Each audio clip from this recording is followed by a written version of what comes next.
Good morning Romblon. Ngayon magro-Romblon loop kami. Nag-rent kami ng mga bike. 5 bike. Ito yung sa akin, yung Genio. Malakas pala torque nito. So kayang-kaya niya akong dalhin. At yan yung mga bike namin dala. Let's go. So ito yung aming first stop. Pupunta kami dito sa Puersa San Andres.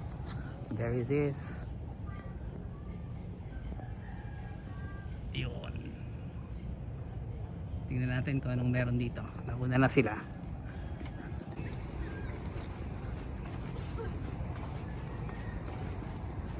So ang ganda. Napakaganda pala dito sa Romblon. Second day na, third day na namin. Bali natulog pala kami ng isang best sa barko.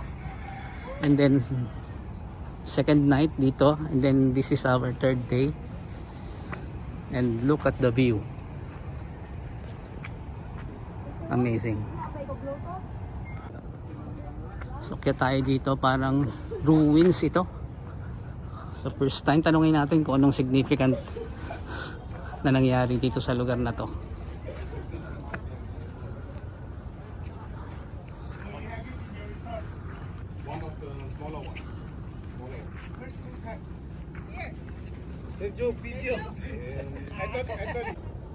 So this area pala is a former port. Kaya pala merong cannon dito. And this concrete slab was the weather station.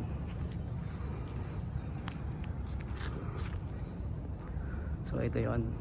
And then we'll go inside. Tingnan muna natin to.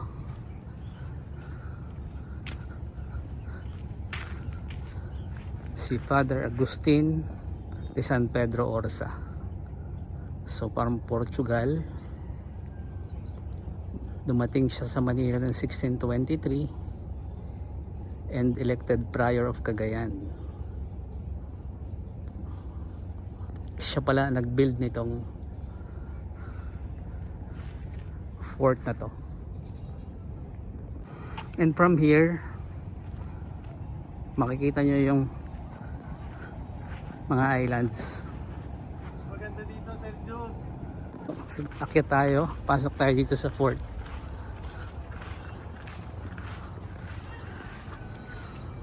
Ayan.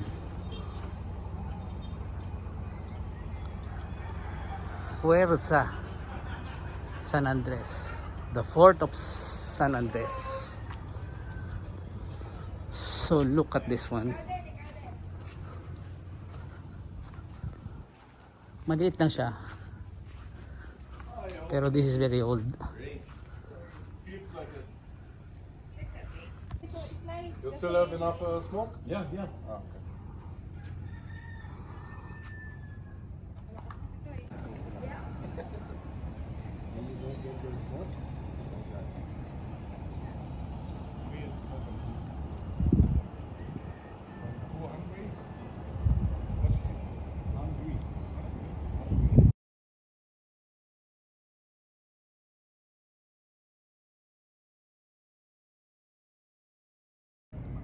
On the right side of the fort, you will see a mountain, also part of Romblon.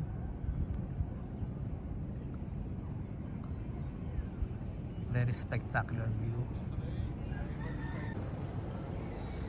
On the left side of the fort, you will see the town of Romblon. Okay, on to the next stop.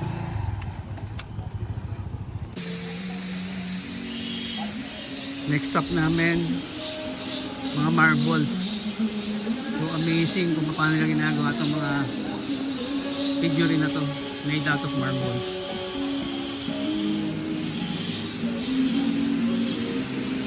At itong Romblon is known for marbles. So marami itong mga dragon. So ito palang dragon, may technique din to. Turo nung kaibigan ko. So tingnan nyo yung paa niya, pag nakatapak siya sa kanyang left side, it means dapat nasa left siya. Hanap tayo nung nasa right. Ito maganda, mapaklik ang mukha. Ayan, mas maganda raw ito, mabagsik yung mukha. At saka ito naman yung right, nasa right. Tama? Ayan, so dapat pag bibili kayo ng partner, isang nasa right at saka isang nasa left yung paa na nakapatong sa ball.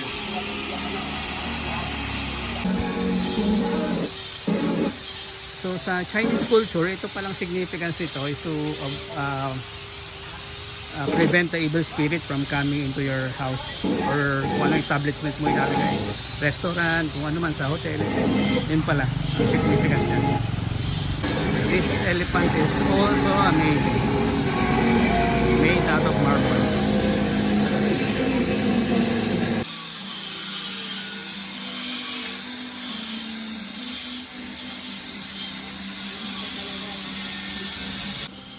Ito daw yung magandang finish na. So isang pares ito, ayan, tandaan nyo yung paa nasa right. Itong kapartner niya nasa left, yung paa niya na nakapatong sa bola. Yun yung daw magandang titingnan nyo, dapat ay ganon yung pares. So itong pair na to is 20,000 pesos.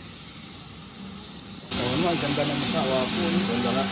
So bibili kami nito after 1 week. Ay. Ayan. Maliliguan pa. Ay, ganda nga.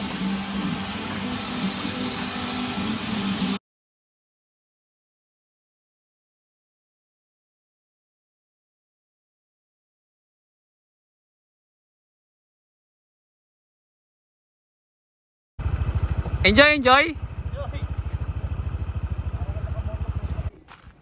So right now, nasa kalahati na tayo ng loop, and this island is the Sibuyan Island. Nasa other side tayo ng Romblon. So we're halfway through the loop. Mabagal lang yung takbo namin kasi mostly ganito yung daan. Meron pang mas rough. Para ingat lang kami, mabagal yung takbo. So it's nice. Ang ganda ng view. Ang ganda ng view.